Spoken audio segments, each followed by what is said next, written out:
kucho.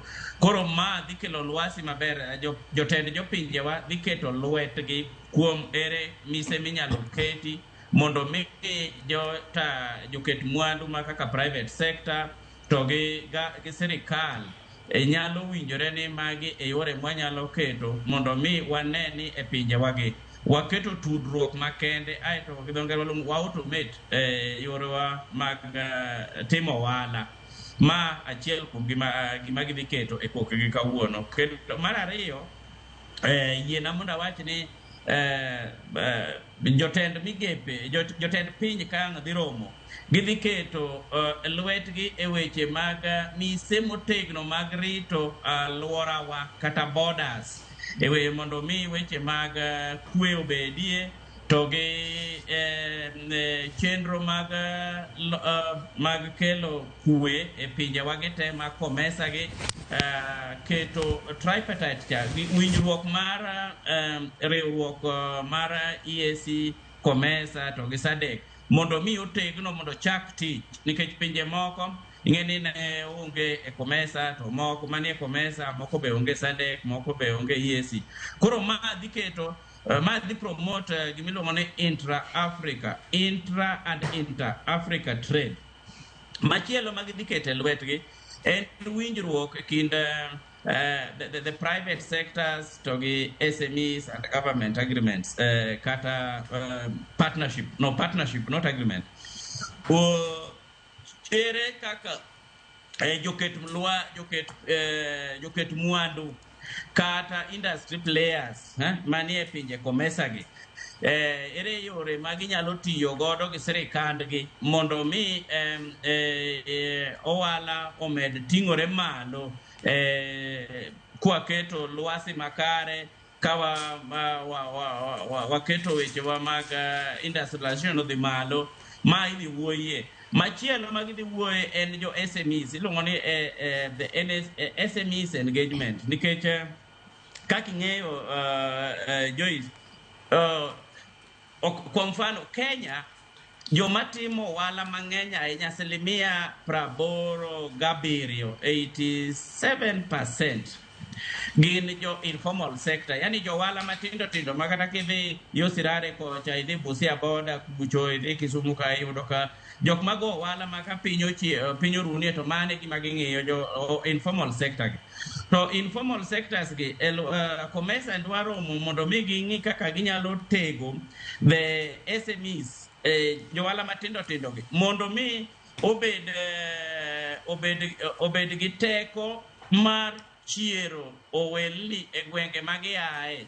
Ma dhi ting'o malo weche mag the national income, regional odhi chako ting'o malo regional integration, to kendo dhi kelo ywayo iluongo nang'o foreign exchange, pesa ma oko miyo to gi innovativeness. Koro gin weche adek, trade, investment and innovation. Koro ma winjruok mabe gidhi kete lwetgi.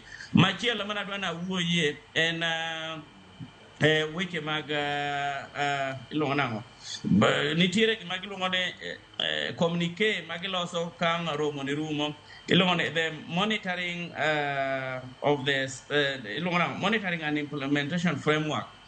Yore mamage ma koro piny ka in Zimbabwe to in yore mage, commitment mage ma iketo ming'iyo ni industries mag ere kaka ibiro konyo through incentives mondo dong ni winjo kana lero ni waduok mwandu mwagolo oko kata ma oko kaka import substitution strategy tem.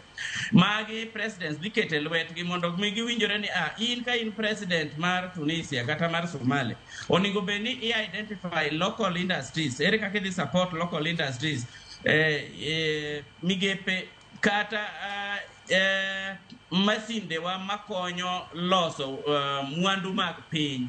Koro ng'ato ka ng'ato, president ka president wacho ni no, ana commit ni adhi identify local industries kaka Kenya. President William Ruto bro ng'iyo ni local industries magwa gin magi based on competitive and comparative advantage. To magi kako ningo wakonygi. Koro mai gima ka gidhi romo kendo to gidhi uso ging'iyo ni wan nyo wawinjore ni industries maga kaka Tunisia gin 10. Tapar giloso mwandu machalo kama. to watimo gimiluongo ni regional integration, regional intra and integration. Tenani koro watudo mwandu wang'iyo companies magolo Kenya gin ang'o magiloso, to Tunisia gin kembni mage to giloso ang'o, to mwandu gi ka gin Tunisia onge tiende mondo Kenya ogol mwandu gi Saudi Arabia to Tunisia ne ka wanyalo kawogi. Mai madhi kelo lwasi maber mar ohala mondo mi pinje mag Komesa oyud yot. Magi dhi kete lwetgi mogik en change of leadership ma bende oningo bene un kaka un Nairobi ang celebrate.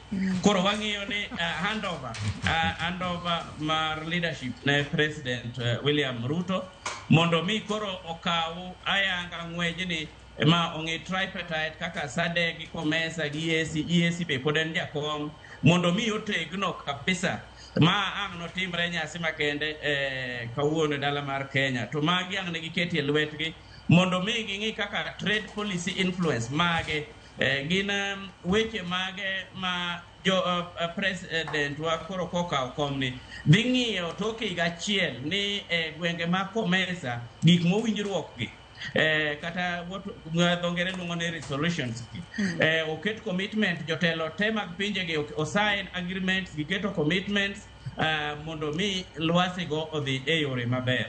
Erokamano. Ilero kanyo makare ahinya kendo ilere ala kaka Felix in bende nitiere kod gino minyalo medo kotudore kod gino mowinjo bende timore kinde ma jotend pinje mag Afrika bro bedo kar ok jotend pinje mag Afrika, jotend pinje 21 manitiere bore riwruok